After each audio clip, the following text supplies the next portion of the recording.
ready to ditch the scheduling chaos and unlock the power of AI to manage your calendar. First, head over to Vapi. It's your one-stop shop for building powerful AI automations. Once you create or log into a Vapi account, you'll be staring at the dashboard. Click on Create New Automation. This is where the magic begins. Select Scheduling Agent or a similar template.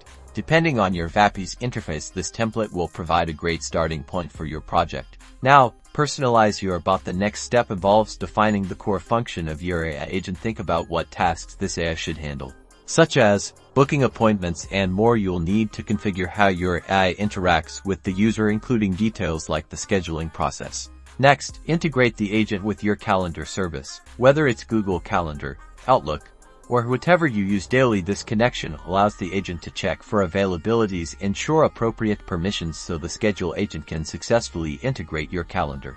After your calendar link has been set up, you can set up automations. Test your agent thoroughly, simulate different scenarios, like conflicting appointments or changes in availability. Check to see if your AI is able to find the correct information from the users. Finally, deploy your AI scheduling agent.